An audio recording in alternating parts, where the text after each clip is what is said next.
Bien, miren para allá el cuadro. Recuerden que este cuadro, que se llama cuadro ¿Qué es el hombre?, trata de explicar varios aspectos del hombre, y en especial el cuadro está dividido en ciertas cosas que se notan en el hombre por su naturaleza, y luego otras cosas que el hombre ha desarrollado en sus diferentes culturas. Y nosotros hemos dicho que el hombre debe ser entendido como un animal.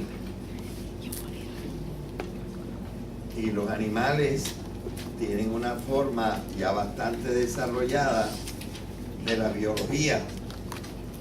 Antes están las plantas y los hongos y las bacterias, quién sabe cuántas otras cosas que también están vivas.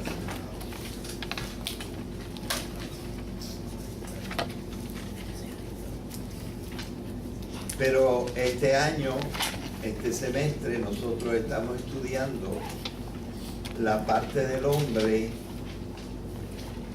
que se refiere a la cultura. Es decir, lo que el hombre hace con el equipo con que nació, que es su naturaleza. De cierta manera es un poco injusto con ustedes,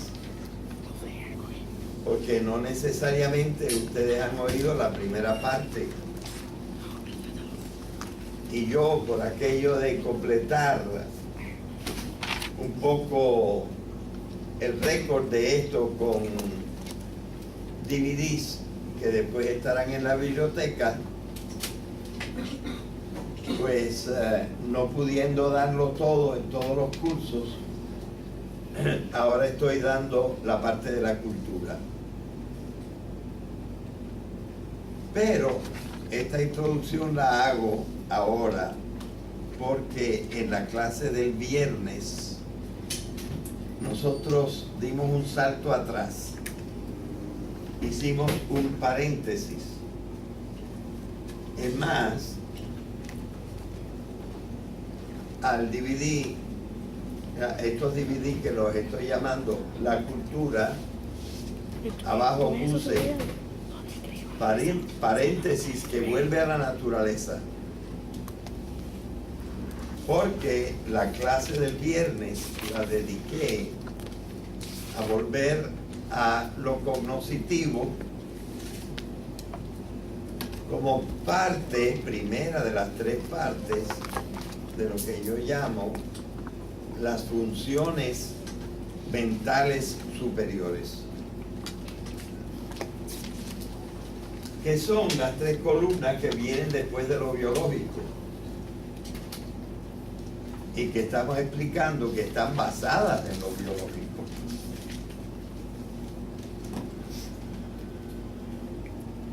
Entonces, lo que pasa es que la manera de hablar de estas cosas a través de los años va cambiando.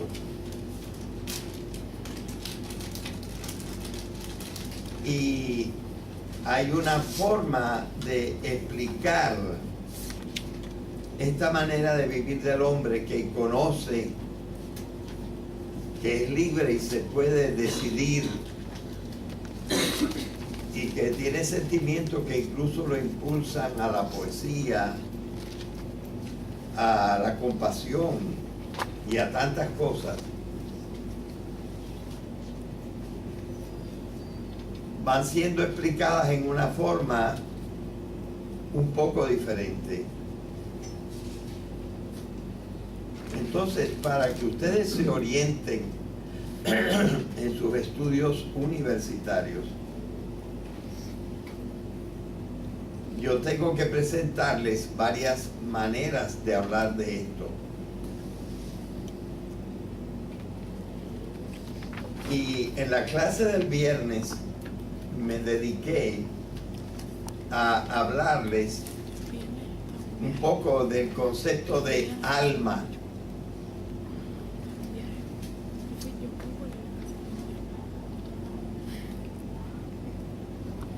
Este concepto de alma no se está viendo tanto ahora.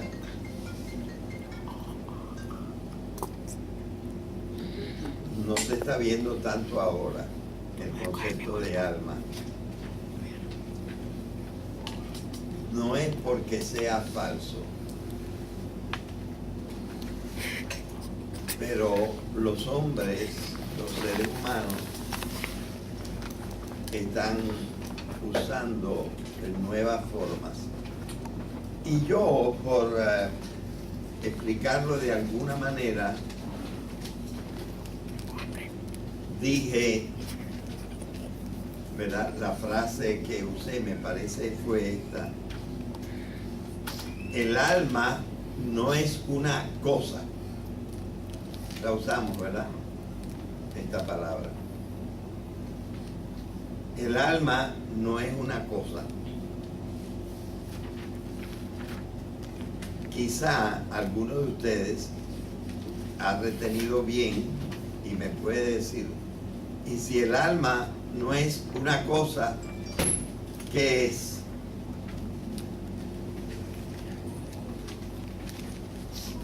Si el alma no es una cosa, ¿qué es?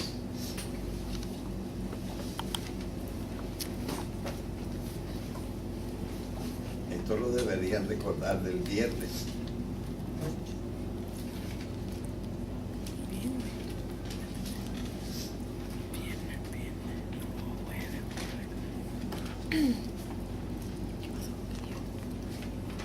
Si el alma no es una cosa, ¿qué es? Voy a repetirlo entonces. En realidad, el alma es lo que llamamos alma, es una función del cuerpo.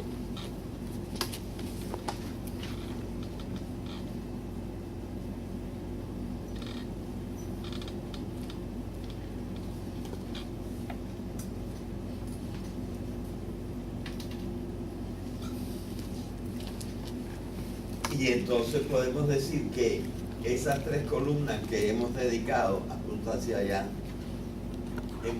el azul, la naranjadita y la casi brown, no sé. Esas tres son las tres funciones mentales superiores que antes recibían el nombre del alma.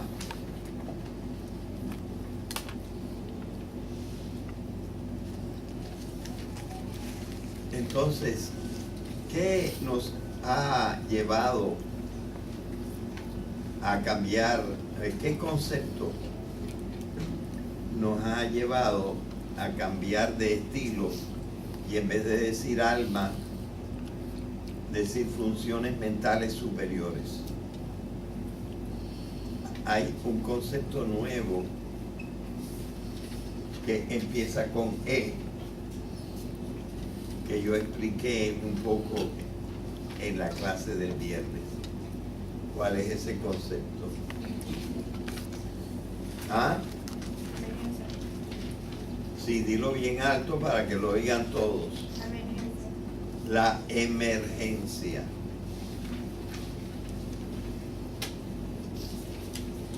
Yo creo que sería un poco fuerte, un poco ambicioso que yo les preguntara qué es la emergencia. Pero recuerden que la emergencia es un proceso que se muestra en la realidad, no como creía Darwin, solamente en la vida, sino que la emergencia es el proceso universal de toda la creación o el universo, según el cual de sistemas más sencillos que se juntan, salen funciones más adelantadas que no estaban en los sistemas anteriores. Y dimos el ejemplo del agua, ¿verdad? ¿Se acuerdan? Sí. Pues estos procesos, el agua es un proceso físico. Ni siquiera es todavía químico, es nada más físico. Y el hidrógeno tiene unas propiedades, el oxígeno tiene otras propiedades, pero el agua tiene unas nuevas propiedades que no estaban ni en el hidrógeno ni en el oxígeno. Y así es como va la naturaleza, el universo, diversificándose. Este proceso no termina cuando llega el animal y el hombre.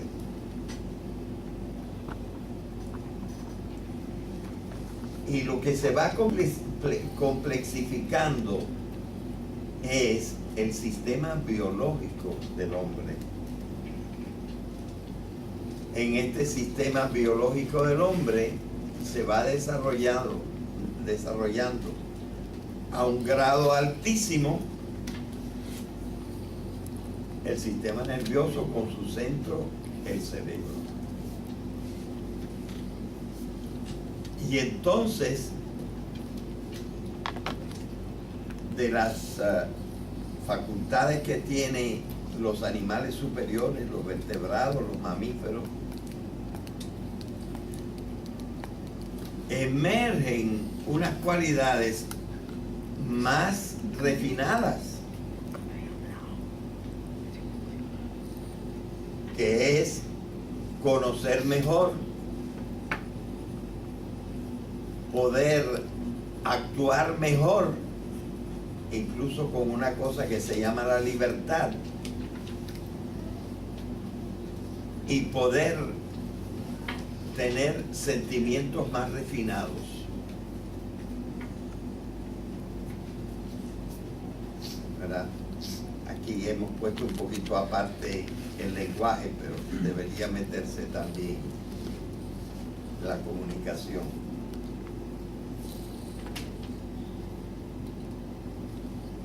A estas cosas,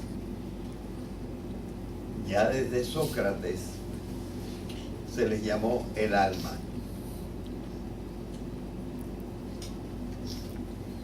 Pero esto llevó a una concepción que poco a poco se fue, yo diría, descomponiendo. Y que en el siglo XVI, con Renato Descartes, se consideró que el cuerpo y el alma eran dos cosas diferentes.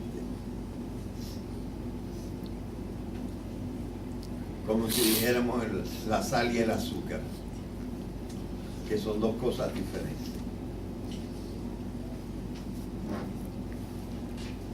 Claro que si nosotros tuviéramos tiempo, entonces hablaríamos más de qué quiere decir cosa. Antes la palabra cosa no se usaba para esto, y se usaba la palabra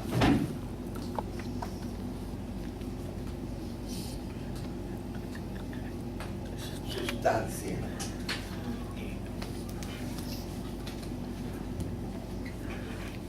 Esa es la palabra que usó Santo Tomás en el siglo XII, cuando dijo: el cuerpo y el alma no son dos sustancias que existen realmente, la palabra realmente que él usó era también otra palabra. Él dijo que existen en acto. En inglés la podemos decir body and soul are not two actually different substances.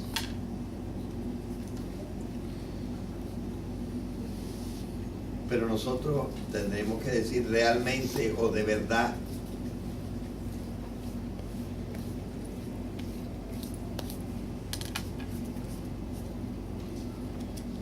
O sea que ya desde Santo Tomás y él basado en Aristóteles ya estaba comprendiendo que alma es una manera de hablar para significar una cosa que sí existe, algo que sí existe, pero que no es una cosa, no es una sustancia, no es un ser concreto. El ser concreto es el hombre que es biológico. Pero esta biología ha evolucionado tanto por emergencia que ahora esta biología es capaz de pensar, de querer y de sentir en una forma superior.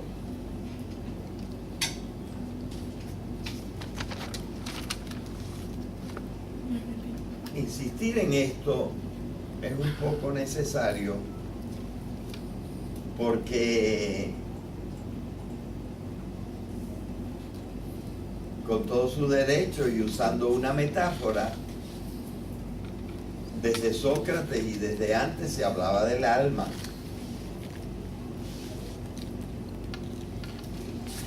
Para referirse a una cosa muy importante, pero que no es cosa.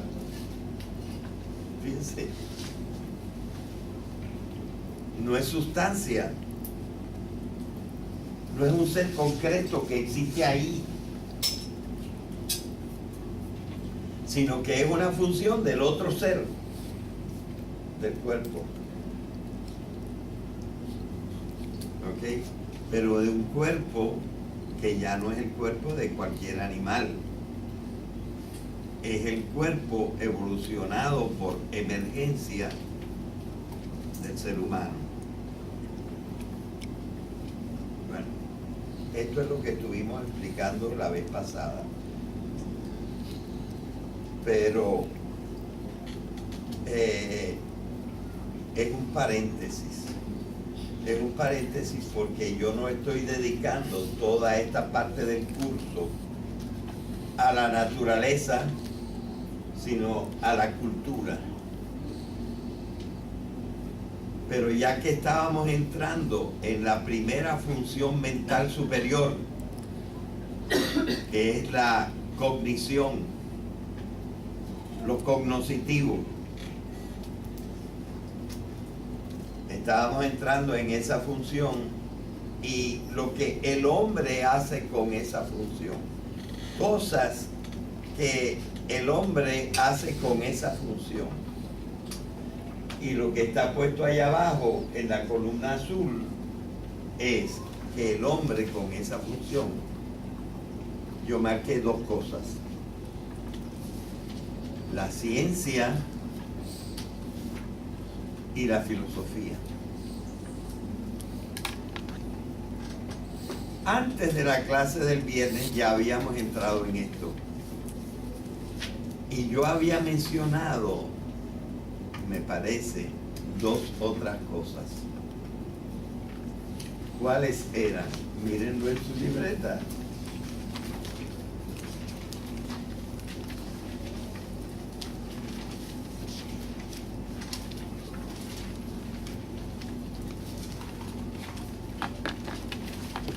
¿Cuánto tiempo les lleva? ¿Alguien lo tiene apuntado? ¿Qué cosa? Yo había hablado de los saberes populares, ¿sí o no? Sí. Y del esfuerzo que nosotros estamos haciendo ahora para no perder esos saberes populares, conservarlos, consignarlos por escrito para que no se olviden, porque ahí hay muchos valores en los saberes populares que no son la ciencia ni son la filosofía, pero que nos hacen muchísima falta y que en parte estamos olvidando. Yo hablé de los saberes populares. Sí, dime. Usted había comentado que los saberes populares, cuando usted había dicho un ejemplo de que uno estudió algo así, de un barrio o algo así, que tanto los saberes populares que si esta hoja ayuda a curar esto. Exacto. Sí, hablamos de la cocina, de la medicina y de tantas otras cosas. Sí, y que incluso tuvimos aquí un congreso en el que vino alguien de Colombia a recordarnos esto de tratar de conservar los saberes populares. Eso es parte de la cultura y todos los pueblos la tienen.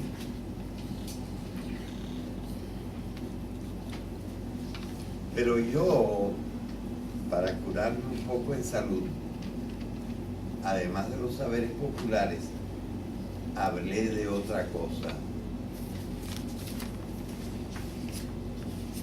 ¿De qué otra cosa hablamos?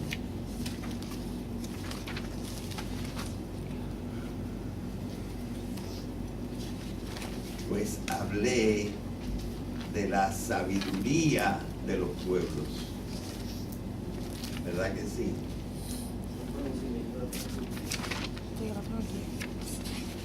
Hay muchas culturas muy ricas en esa sabiduría.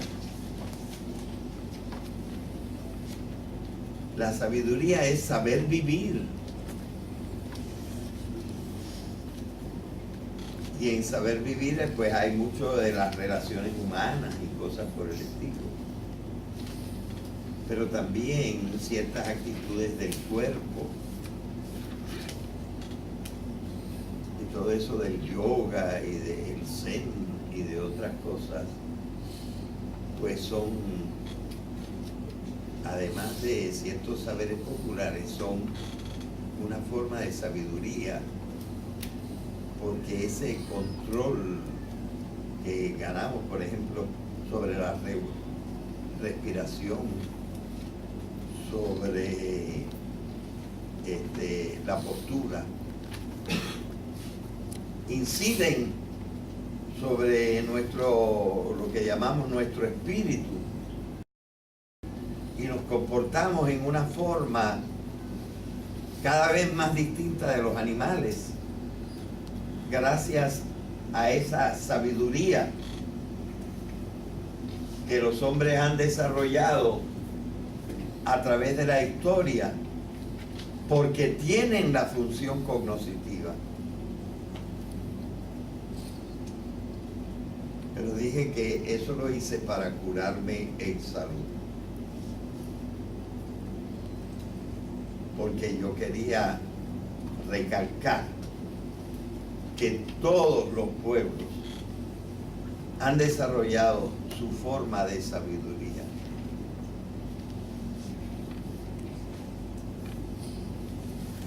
Y esto me era necesario decirlo porque sobre todo pudiéramos hacer esta observación. Lo que yo he llamado filosofía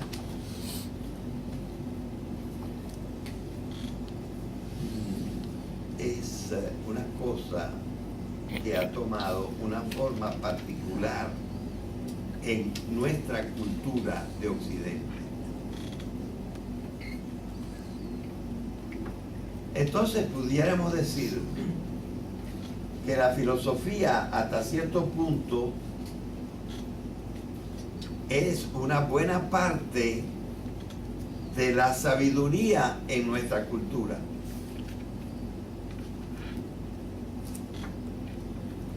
O sea, la sabiduría en nuestra cultura ha tomado más que nada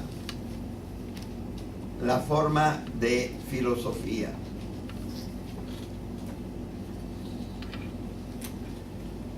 Pero se puede establecer una cierta diferencia entre sabiduría en general y filosofía. Quizá yo logre desarrollar esto en otra clase.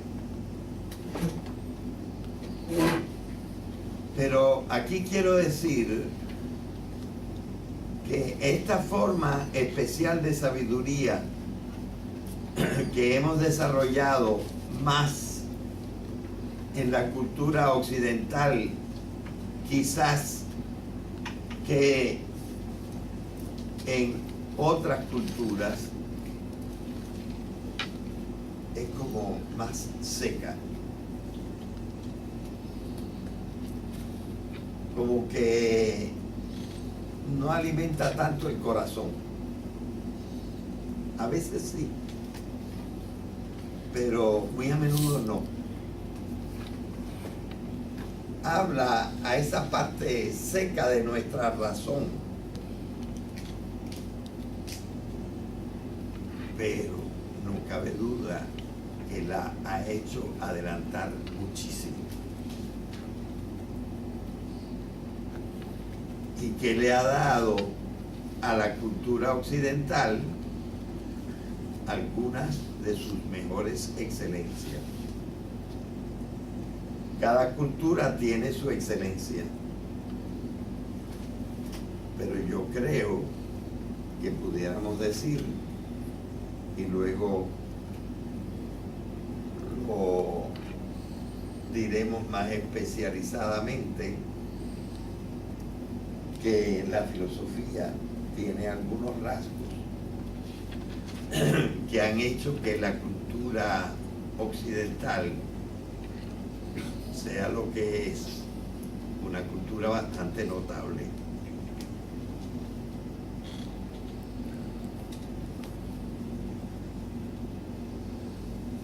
¿Qué tiene la sabiduría que no tiene tanto la filosofía? Pues yo diría, y les explico con esto una palabra castellana que algunos de ustedes quizás no conocen. La sabiduría es engundiosa, tiene algo engundioso.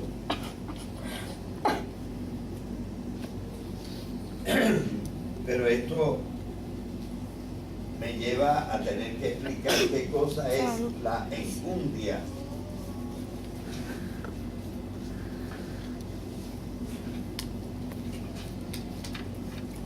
Pues fíjense, la enjundia es mayormente la grasita de la carne. Esa carne que le dicen que tiene como, parece mármol, porque dentro de la parte roja hay unas fibras blancas, ¿verdad? Eso cuando tú lo pones en el horno o en el grill, eso le da un sabor. Cosa que ahora nosotros en parte evitamos, porque nos ponemos gordos. Pero la enjundia, por siglos, eso es lo mejor, lo más preciado de la alimentación. Cuando no había toda esa porción de especias y de cosas para darle más sabor a la comida. La sabiduría es enjundiosa. como el Porterhouse, el New York Steak, el ribeye, ¿verdad? Y hasta el churrasco, ¿verdad? La sabiduría, como que, usando esa metáfora, alimenta el alma. Y eso lo han tenido todos los pueblos.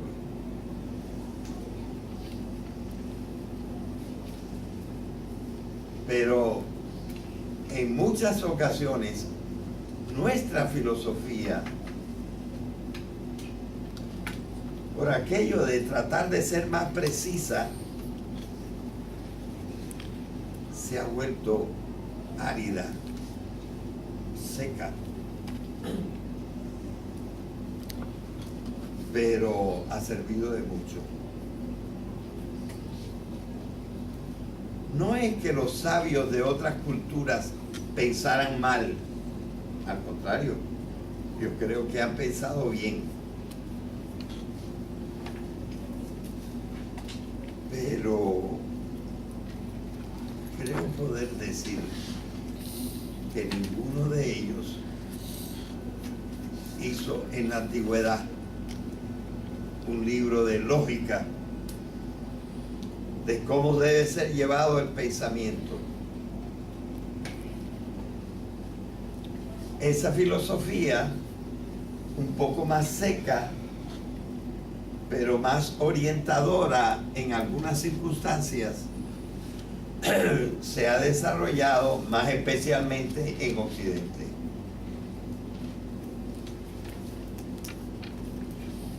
Tanto que se ha llegado a decir que la filosofía es como una enfermedad de Occidente. Es una manera exagerada de hablar, pero hay veces que nosotros hemos tenido filosofía enferma y de eso se podrá hablar quizá un poquito en adelante.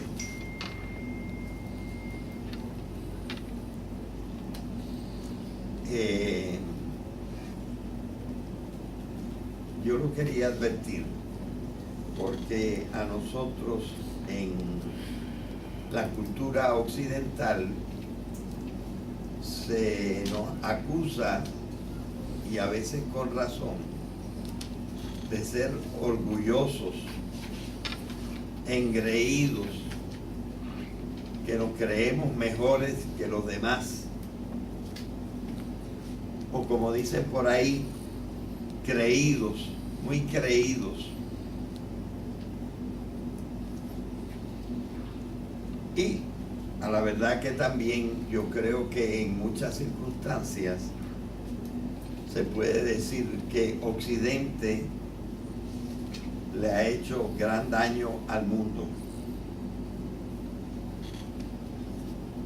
Ahora está de moda quejarse de la cultura árabe, pero muchas otras culturas de quien se pueden quejar es de la cultura occidental. Así que a nosotros se nos acusa de engreídos. Y entonces, en nuestra cultura, alguna gente que no quiere ser llamada engreída ha reaccionado. Y una de las tendencias que se combaten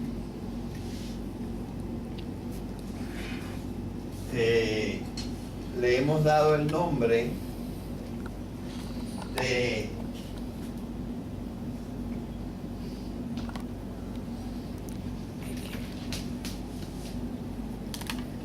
eurocentrismo. Es decir, como si el mundo estuviera centrado en Europa y que allí es donde ha pasado todo.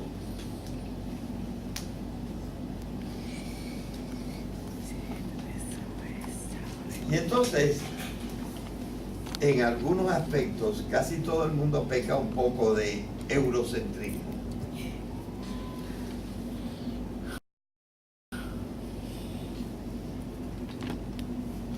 Y entonces lo que uno tiene que intentar es examinar desapasionadamente la cultura occidental y ver qué contribuciones ciertas ha hecho al mundo, pero también reconocer cómo el pensamiento occidental a veces ha disvariado y sobre todo ha despreciado las otras formas de pensamiento que se manifiestan en otras culturas. Es muy importante que nosotros nos demos cuenta que en toda cultura hay una serie de riquezas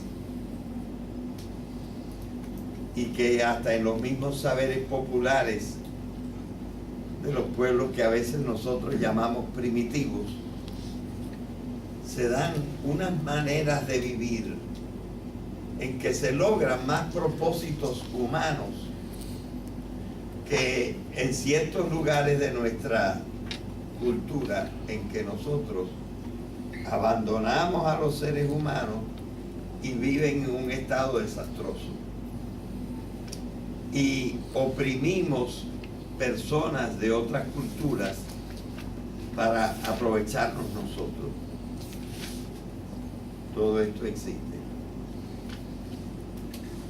Por eso, al tratar de ser también justos con la filosofía,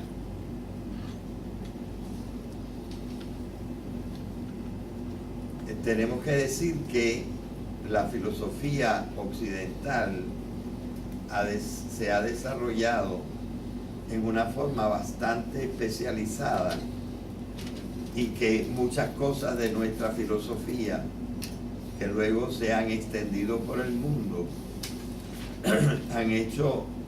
han ayudado mucho a la humanidad también.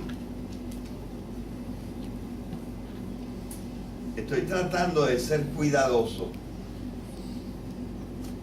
de no establecer una completa diferencia entre la sabiduría de los otros pueblos y la sabiduría nuestra. Pero ciertamente en la sabiduría nuestra se ha desarrollado en una forma más especial la filosofía. Hay otro pueblo en donde también hay un desarrollo excelente de ciertas ramas de la filosofía. Y a mí me parece que esto es el pueblo indio de la India. No digo hindú porque hindú se refiere más bien a una religión. Pero el pueblo indio tiene algunos desarrollos de filosofía y en especial de matemática que son especialísimos.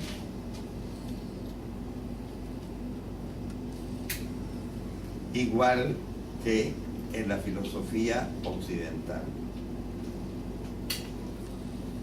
Por eso es que yo he hablado mayormente de cómo en lo cognoscitivo el hombre en la cultura ha hecho dos cosas muy adelantadas. Una, la ciencia, y la otra, la filosofía. Pero ya antes hablé de la sabiduría popular y de la sabiduría de los sabios de todos los pueblos. Y ahora vamos a decir algunas cositas de las ciencias. La ciencia es una forma de sistematizar el pensamiento. Y particularmente una forma de sistematizar el pensamiento sobre la naturaleza. Pero lo que pasa es que la naturaleza es prácticamente todo.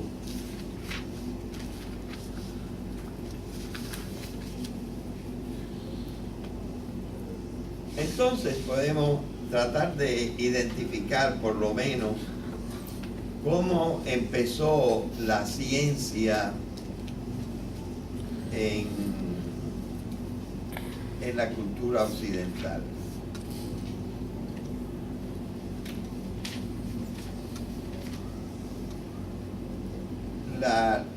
La ciencia en la cultura occidental no se podía al principio distinguir mucho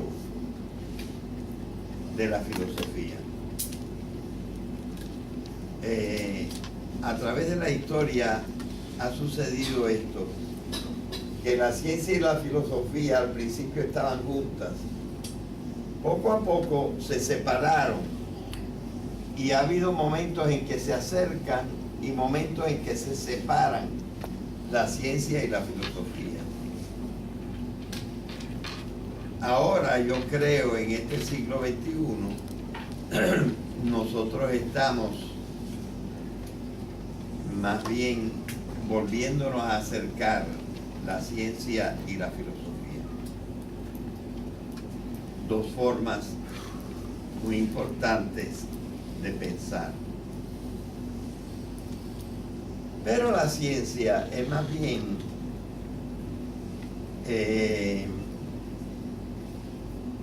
la sistematización del estudio de la naturaleza,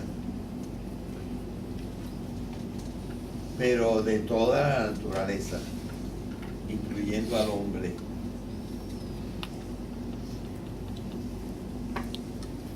Y podemos dar el siglo III antes de Jesucristo como un momento en que la ciencia se desarrolló ampliamente.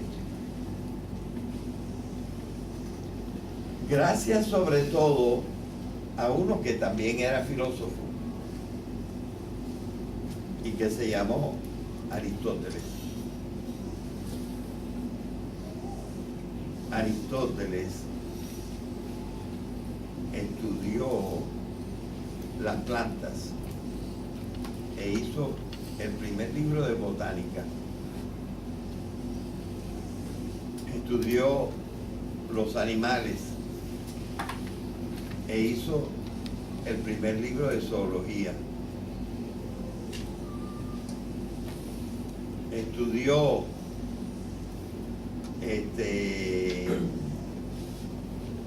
el alma e hizo el primer libro de psicología. Estudió los astros. Ahí no hizo el primero porque ya había habido otros que habían hecho libros sobre los astros, pero hizo libros sobre los astros. O sea que, aunque después hizo libros de filosofía, también hizo libros de ciencia. Él había sido el maestro del que después fue uno de los más grandes emperadores que ha habido en el mundo, que se llamó Alejandro Magno, que conquistó la mitad de Asia. Pues Alejandro Magno, desde los diferentes lugares que conquistaba, le mandaba a Aristóteles especímenes de hierbas, hojas de arbolitos que no se conocían en Grecia, para que él los estudiara y viera las diferencias y sacara sus conclusiones. Y también le mandaba animalitos disecados para que viera cómo se había desarrollado la vida animal en otras partes. Y él como que sistematizó esto y sacó conclusiones acerca de la vida.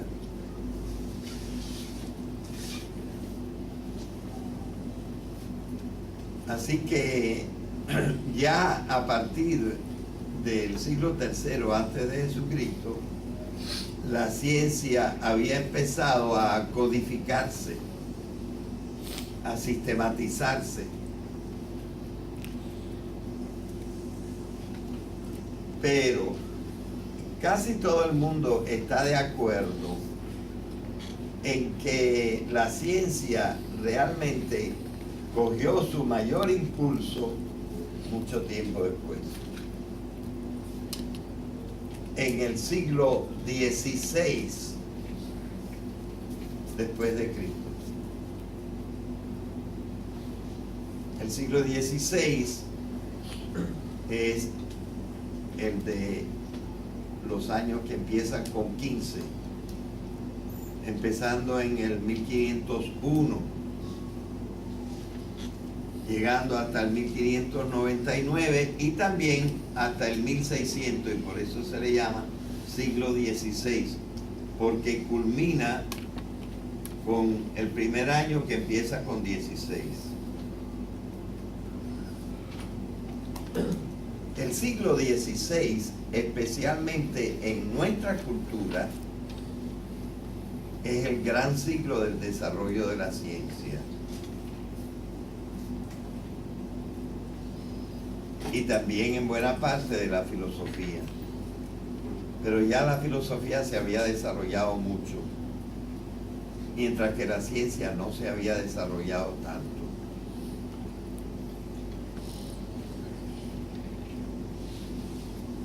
Y por eso el siglo XVI después de Cristo es un siglo muy importante en la historia. Porque al cambiar el pensamiento del hombre, cambia el hombre, cambia la cultura, cambia la civilización. Y es un gran momento de cambio para el hombre el siglo XVI.